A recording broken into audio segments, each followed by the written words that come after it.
Welcome back to another episode of Back to the Nets, where we talk about football and unbiased opinions from all of us, and mainly with regards to Arsenal, the club that we support. With us here, we have, as usual, Kayur and Samved. Welcome back, guys, to another episode. Good to have Hello. you here. So, guys, let's just jump straight into it. Big match this weekend, I and big match this weekend, and the reason this becomes a big match is pure because of the result that we faced previously. That wasn't, that disappointed all of us. So, Kayur, what is your expectations going into this match, considering taking into account Aston Villa and the fact that we've had a 2 week international break? I'll be happy if we score one goal. Just to kick it Oh, off, I'll be happy even if we score one goal. The fact that we are playing Leeds, a team that has just been promoted from, from Championship, and we are calling it a big match tells us what kind of form we are in. It's yeah. absolutely shambles this season. Started off well, thought Arteta was the one, but now it seems like he's way too stubborn to change anything. Uh, the team has lost spark. So yes, it becomes a big game, important 3 points. But more importantly, I'd be happy if we even change the formation and show some attacking intent. Somewhere, do you agree with that? Or what are your thoughts I about? I'm a bit more optimistic than KU, frankly, because compared to the last couple of seasons, I definitely see that our defense has improved. Although the last Yeah, game was, it just seemed like people were ready for a vacation. It happens to all of us. yeah, You don't yeah. even professional footballers, but maybe just that even everybody had a day off. I still have Yeah. some hopes left for this season. But given, like you said, that if Art as he has been and changes a few things. Yeah. I think, yeah, last game came as a big surprise, but first of all, Aston Villa seemed really, really good. Yes, our ability to not create enough of chances, and I think it was it was an off game for us in all departments, like from attack to defense. We were just not present that day, and we tend to have such games once in a while. But I think under Arteta, it was a long time. I mean, this kind of match came after quite a long time that it's like nothing went right for us that day. It was just absolutely wrong. And yeah, and obviously before an international break, something like that happening obviously puts the mood down quite a bit. uh, as usual, we are facing problems again with creating enough of not enough of chances, which is costing us quite a bit. But at the same time, if, as Kayur mentioned, we still are a better defensive team. It's just about taking it up to a level which is very, very important right now. And yeah, that is how we move ahead. But Kayu, since you have pointed out with regards to Arteta, one of the things that Arteta is, I mean, a lot of people have been saying right now is that he is quite stubborn. He feels like, how to say, a control freak, and you can make out that he wants things his way. Do you see that changing in him, or do you think he will, with this 2 weeks of international break that was there, that do you expect any changes from him or from the setup that we are going to go ahead with? I I have so far I feel that Arteta has not even been able to identify his best starting 11. Way too many changes happening. We have not been able to find a consistent 11. Because of that, we don't even know what's the plan going forward. When Pepe comes in, he comes in the 70th minute. Are we attacking then? We are already 2 goals down. What's the point of bringing in Pepe when you're all attacking? You will be conceding another one. So I feel that unless there is an attacking intent right from the get-go, I don't see us scoring anything. Aubameyang has just been handicapped pretty much. No one's serving him anything. There is a long ball that goes through once in a while, but I mean, from what we have seen so far, I will be happy with a point against Leeds. And I don't really see Arteta changing much. Arteta has been stubborn. There have been talks about, again, the Ozil subject showed up. Arteta again made a mention that, yeah, whenever we lose, his name will be mentioned. I give everybody equal chances Yeah, in the nets. But that's going to happen all the time. That we clearly know we lack someone going in, and Joe Willock has showed up, but I don't see Joe Willock getting a start in this game. Joe Willock has actually been the best one so far, the brightest star in our team so far. I mean, we look a different side when yeah. we play Champions League. UEFA. The But I do Europa. not see Yeah. Arteta changing. Uh, Yeah, I mean, it is going to be an interesting thing to see how he approaches this game because first of all, you're playing against a Leeds team which is a very energetic team, a high pressing team, and second, you're facing Bielsa, who's a tactical genius, that way, who's a very very good coach, and we everybody knows the things that Bielsa can do with his teams. It's going to be very interesting, and I think there will be a lot of focus on Arteta. But I still feel, I mean, I personally am ready to give him more time. I mean, he's still a young coach. He has things to figure out. These are learning curves, and let's just hope that he, you know, figures something out or works it out and adapts. Uh, Samved, we just spoke about lack of chance creation. There is one problem which we are facing is converting our chances, and two players who have come under the radar right now are Lacazette and Willian. We've spoken about them before, but every game that goes by, the questions on Lacazette and Willian are just going to increase. Let's start with Lacazette. Against, he has had good chances in almost every game that we have played, and he's not scoring those. What is it that we do with? I mean, obviously the answer is that we play Oba up front, but how does Arteta handle this Lacazette situation right now with the team? I Do think you think that he given the should be dropped current, or yeah? yeah, I think given the current form, Lacazette's best position is on the bench. Maybe we can have Pepe in place of Lacazette, and maybe bring him Lacazette say in 80th minute, give him a go, just to see if we can get some form back. I feel out wide is just not working out for us.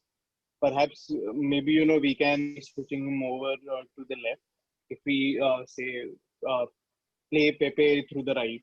But I still believe that our best system going forward should be a 4-4-2 with Aubameyang and Pepe.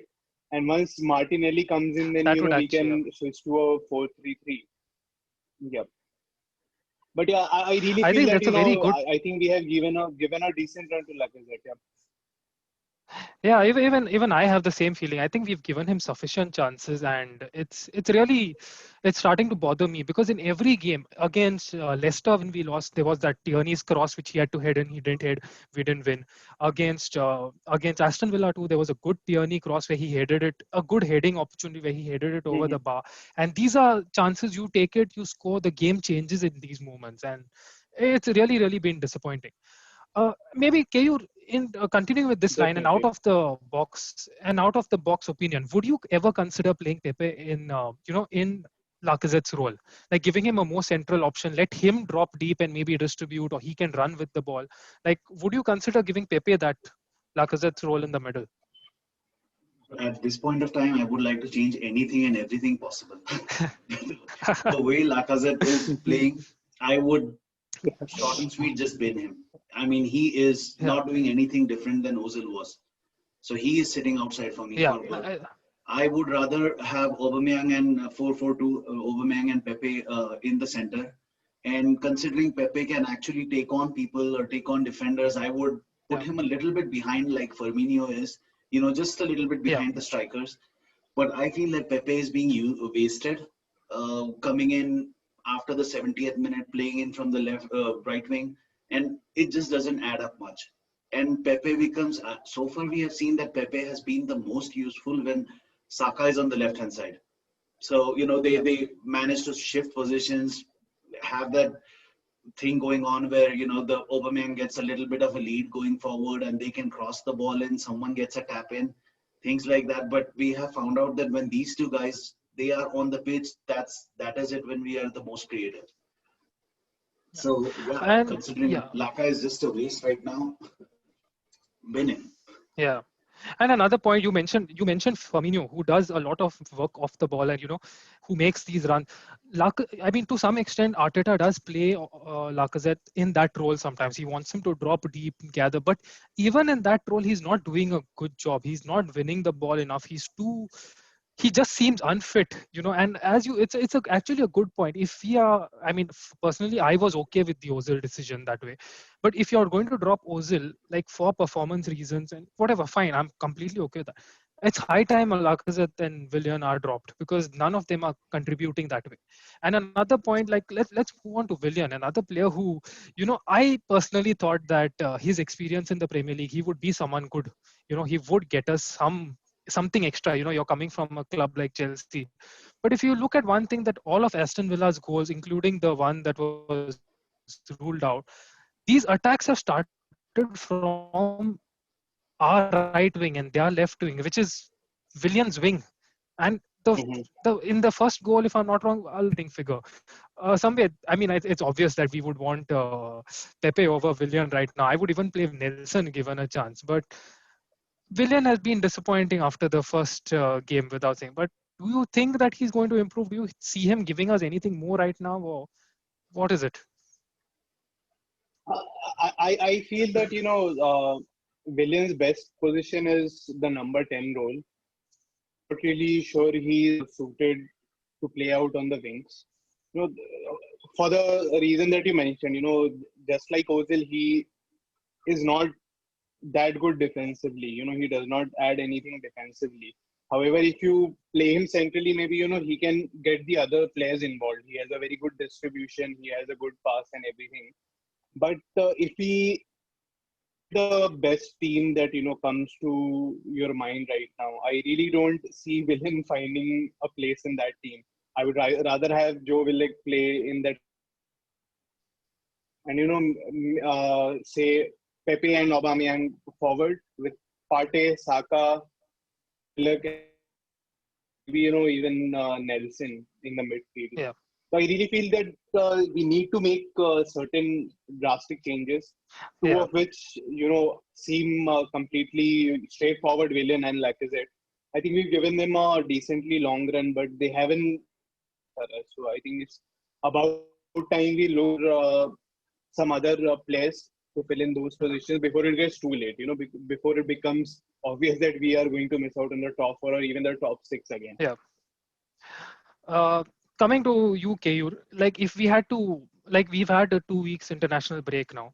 I know that there's a very, knowing Arsenal, knowing Arteta, and knowing how things are, there's a high chance that we might end up playing with a lineup which is very similar to what we played against Aston Villa. Although we don't have Partey and we don't have El Neni either in this game, so those are two misses. If you had an option right now, what would be maybe two changes from your, okay, I'll give one change to Samvid, one change from your side that you would want in this current team, to a small tweak which you feel would do better for us? In the midfield, in the forwards, in the back, where do you want the change? Because there is Anyway, scope for anyway, everywhere. you have one choice, that only one choice to make in this team, where you would want, which would you prioritize maybe? I would prioritize the midfield, maybe Joe Willock. I'll give him a go. Okay, Joe Willock. Okay, so you would prefer Joe Willock over, like, over which Partey is player that way? injured, so I think Xhaka Yeah, automatically makes it. Partey is yeah. injured, right? So Xhaka automatically makes it. Ceballos for me has been wasted. I mean, he's not really giving as much as we thought he would. So I would probably replace Ceballos with Willock. Okay, fair enough. I think Ceballos has a lot to offer, but I don't know why he's not clicked as it, because Ceballos towards the end of during the project restart, end of last season, was really, really fantastic. He was one of our star players that time. He really needs to get back that form, and if he does that, he does have a lot to offer. Anyway, So Samved, if you, yeah, sorry, yes, no, my biggest thing is there were players like Ceballos who like to attack, right? When we look yeah, at Arteta's formation and the way we are playing, anytime the ball is in the wings and we don't have a way out, we pass it all the way back to the keeper. yeah. That kind of a mentality, I don't think Ceballos will be a fit for that. But that's my take. That I don't feel Ceballos will be a good fit for that kind of a model. But go on, you were I asking think something. if you look at, if yeah, before I just go to server, I think one thing that we really miss right now is, how Lacazette drops deep to collect the ball. It's just that presence in that role. You know, between the center of the midfield and maybe the opposition D, we just need that one presence there, who gets the ball, turns and can distribute. Lacazette is not doing a good job there, but we need that one player to dominate that area, which will definitely change. But anyway, moving to Samved, if given you had one change to make in this lineup right now after 2 weeks, what would be your change? I would get in Pepe in place of Lacazette, that role that you were talking about. Yeah. We had discussed this earlier today Yeah. also. So, in a 4-4-2 formation, have Aubameyang as your striker and Pepe just behind him. Yeah. We have some really good players who can play out wide. So Saka has been doing a wonderful job on the left, right? And it looks like because of the dearth of players, possibly Willian is going to start again, which is fine as we are able to, get him the right role, which is suited for him. So perhaps if Keyur, like Keyur has mentioned, have Joe Willock. So Joe Willock, Xhaka, maybe, along with Saka, you either have Ceballos or Willian out on right or a false nine role. Yeah. I think that will actually link up our play between, say, our midfield and Aubameyang up front.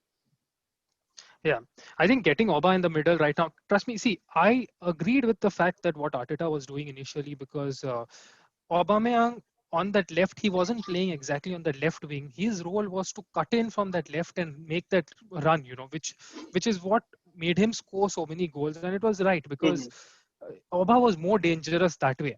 The issue is right now, I don't know. The problem is he's stuck more towards the left wing rather than that left half space, which is the problem. Auba on the wings is wasted. Auba in that left half space is deadly, which is something that he's not being in that position right now. And that for me is one of the problems that Arteta needs to fix. And I really hope we start to get that across. Okay. Yeah, we'll move to we had discussed this. Yeah, just one point. I think sometime during the start of this season, towards possibly the end of the transfer window, we had a discussion about whether moving on Lacazette and getting Zaha would improve the team. I think we had this discussion where we had a quick chat about whether playing Aubameyang centrally and having, say, Zaha and play out wide, whether it would be better. I think this is something that we should probably revisit in January if we are able to move Lacazette on. Get a player, maybe not Zaha, but somebody who can do a better job. If Aubameyang is your center on the wings.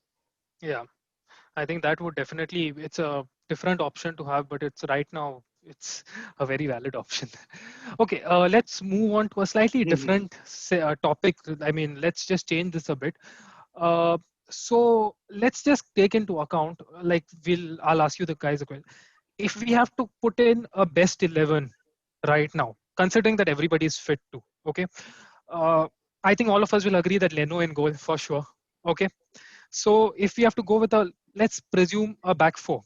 So I guess everybody agrees, Keyur and Samved, both of you guys agree that Tierney as a left back and Gabriel as a left centre back is fine. Do any of you want Kolasinac or anyone else in the?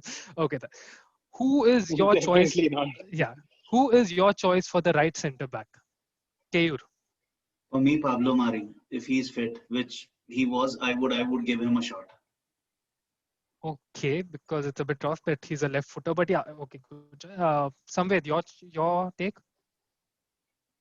I think just for his sheer experience, David Luiz, because if you look at our back five, including Bernd Leno, nobody has that kind of Premier League experience. Hector Bellerin has been in and out of the team, so I would have David Luiz play right centre back and Hector Bellerin at right back. Okay, so Bellerin has been our biggest creator, which says a lot about this team right now, because he's got like 4 or 5 assists this season already. Does anyone feel that Cedric or Niles has to start over Bellerin, or are we agreeing that Bellerin is the right back? Bellerin for me. Okay. Yeah, so All right. So let's go with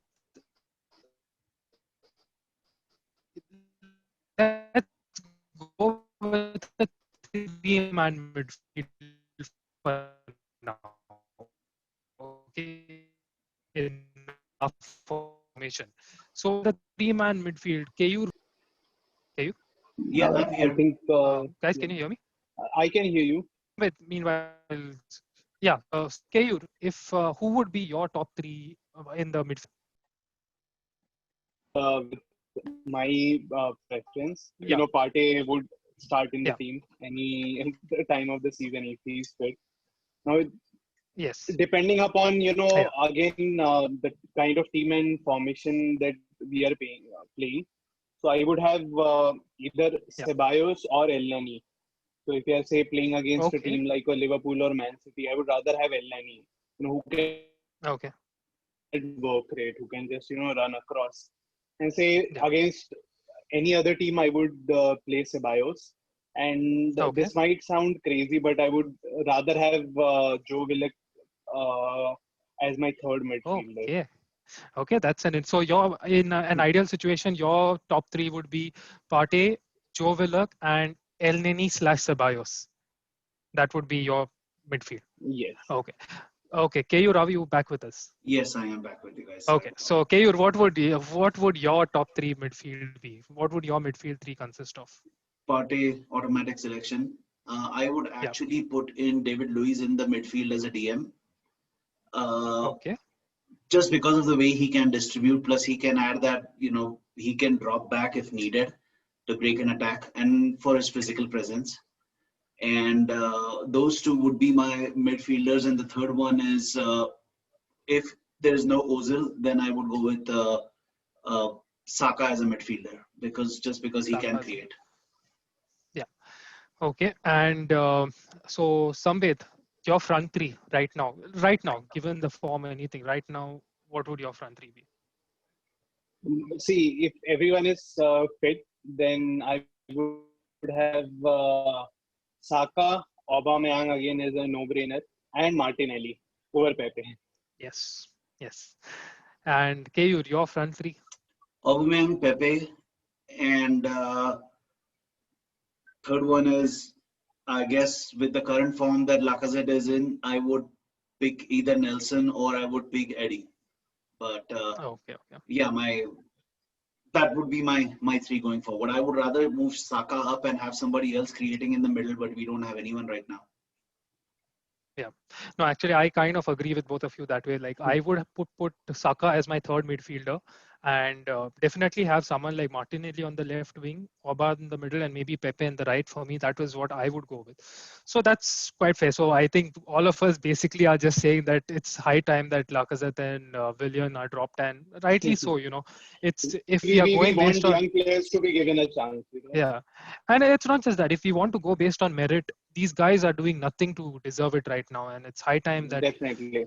you either show it on the pitch or it's time they get dropped. Because the youngsters are knocking on the door. Every Europa League performance, they are knocking on the door and they are showing what they can do, and it's high time that they get. Okay, guys, we can just wind up with one last section. So based on how the team is right now, everybody knows that we are a couple of transfer windows away from you know being a top side. We do have a lot of gaps. Considering, let's say, the January transfer window and next summer transfer window, KU, do you think these two transfer windows are enough to transform this Arsenal team into something which can really, really challenge for maybe like top two, top three that way? Because we are far from that right now. Do you think two I feel transfer more windows than are a enough? transfer window, what we need is a priest in that dressing room. We need medical divine intervention to transform it. I feel that talent-wise, we have everybody on the pitch. It's, you have talent on the pitch. It's just we don't have a chef to cook, is how I look at it. We are having a stubborn, rigid manager who's not willing to change. We have people on the bench who are, knocking on the doors, but they don't get a chance in because we have to persist with Willian to justify why we bought them, or Lacazette as to why, for some reason he's not getting dropped. So I feel that people like that, there is a time when you have to drop these guys just to refresh their mindset. And I feel that Yeah. it's not a transfer window that's going to transform it as long as the manager is the same. If the manager is the same, then it's the mindset that needs to be improved. Pe- The players just have to get that self belief. Yeah. The best thing that I would say is just 2 days back, we heard that rumor again that the Nigerian billionaire is going to invest 35% of his stakes in Arsenal. I am counting on that. If that happens, then nothing like it. But unless that happens, I'm like, okay,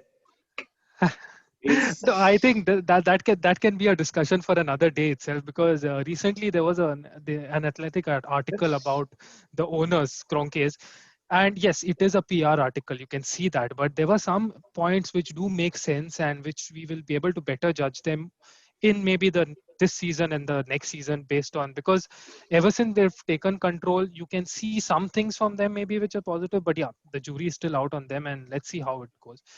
Samvid, I had said this was the last topic, but let's touch on a couple of points. One of the things that has been mentioned a lot right now is, with the table looks completely weird. You have the most weirdest teams in the most weirdest positions right now. A lot of factors are that, no crowd. First of all, there's no crowd. Then second thing is the players are being overworked a lot, with international matches. And third thing is also that there are no five substitutes. Players are dropping dead, like, with the number of injuries. Is that an excuse, or is it a valid justification right now for the situation that, there is no consistency between any club? What is your take overall on this current situation? No fans, the number of injuries, and the lack of, like, going back to three substitutes when such a tight schedule is there. This these really are crazy times. If you just look at it from the players' perspective itself, they are they constantly have to be in that bio bubble. Hardly any Yeah, interactions with outside people. And football is about the crowds. It's really, no yeah, matter how many people you have watching on the TV or discussing on social media, it really is just not the same as having people in the. I'm sure it has to do something with how the table looks right now. I think a lot of players definitely are under a lot of. I'm sure maybe 3 to 4 down the line, there are going to be a lot of players with a lot of mental health issues. And if all yeah, this is not enough, you have these stupid international breaks, which just does not make sense. I would rather give a 2 week break to the players to just, go and yeah, refresh themselves, spend some time doing things other than football. Because, see, yeah, it's not easy, especially, constantly having that stress about you and your family being safe in this pandemic and then yeah, having to play football 2-3 times a week. So yeah, these really are crazy times. I really think that all FIFA and whether it is the Premier League and the FA, so all the football associations across Europe, they need to come together and come to some sort of an agreement that we yeah, need to give the players a little bit of a break. You cannot just expect them to keep on playing exactly. 2 to 3 games a week. It is very Yeah, taxing on their mental health. And yeah, when we had the project restart, so I thought that it was really good to have those five substitutes, yeah, especially because people do get exhausted, because you are just not training the same way. You're just not yeah, doing the things that you would ideally do, whether it is before the games or after the games. And then having the crowd, it gives you that extra bit of motivation. I think we should go yeah, back to having five substitution and get rid of these international breaks. It just does not make sense, at yeah, least at this time. yeah. Yeah, I think, and I am a firm believer that we need the five subs rule. I mean, the lower clubs had bought an issue with the five subs because they don't have a sufficient bench strength or stuff. Mhm. But you look at it, it's needed when you have such a tight schedule. You cannot physically expect a team to, go ahead like this with three this thing and maintain. And that too, we are not if we haven't even touched the Christmas period yet. Where everybody knows the December period is the worst in the Premier League. Not the worst in the sense Mhm. there are matches every 3 days, and it's a very very tiring period, and players are going to just drop on the floor like anything. I really hope that they find a solution to it, because if not, as you said, players are also human at the end of the day. We have to look at it from a human point of view. They are not just Mhm. entertainment objects. So at some point of time, if they get a bad injury, it's their career at stake. Like, for us, we look at it as, oh God, like, a big, it's high time they take these things into account and things do improve. So let's hope for that. So guys, we'll wind up with taking Yeah, predictions for just, the yeah, Leeds game. just Yeah. Yes. before that, I just wanted to touch Yeah. upon the question you had asked about the two windows.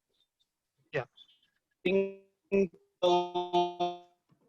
next two transfer windows are going for us the perspective that the kind of players that we bring in, but how we overall transform the squad. Because if you look at it, there are players who will not find a place in the starting 11. Even if you have half your team in the Yeah. manager, other good your under 23 players. So Yeah. at least in the transfer window, I expect there to be a lot of culling and perhaps start rebuild in the next transfer window. Yeah. And also, we have some major shift in the overall. I think we have been a bit too harsh on Arteta because see, we have been under a certain sort of a management, not just Yeah. the football coaches, but overall management of the club. There has been a lot of changes. I think Yeah. you can say it is sort of a cultural change at the club. So it takes time, Change. for Yeah. everyone to accept, change that and accept. I think Yeah. perhaps maybe not two transfer windows, but we may be three transfer windows away from, really being a good team. Yeah. Yeah. The cultural change is a very important point. So let's take predictions. Keyur, your predictions for the game against Leeds. 1-0 Leeds. Leeds. Okay. Samved. I definitely expect a lot more goals. I would go with a 2-2 draw. Okay. I'll go with, I'm normally not this optimistic, but I'm just going to go with a 2-1 Arsenal victory, because sometimes, one of the things that Arsenal is known to do is when the chips are down, when, everything is Mhm. against them, they do tend to show up. And I'm counting on this team to show up this week and just hope for. So, guys, it was nice catching up after quite a long time. We after this now, I guess our Fingers catching up, crossed. our meetups will be quite regular also, because there's no international break and a lot of football Hmm. coming up now, end of November and in December. So I look forward to catching up with you guys. Nice having you again Well, after a long time. pleasure. Thank you. Yep. Let's try and Thank catch you. up before after the Leeds game or the Europa League game, and continue our discussion as always. So guys, thanks Definitely. for joining, and do subscribe to our channel. Leave in your comments if you have any feedback. Do tell us, and please share this video with your friends. And yeah, stay home, stay safe. Let's catch up some other time. Thanks, guys. Thank Cheers, you. Bye bye. guys. Bye. Cheers, guys.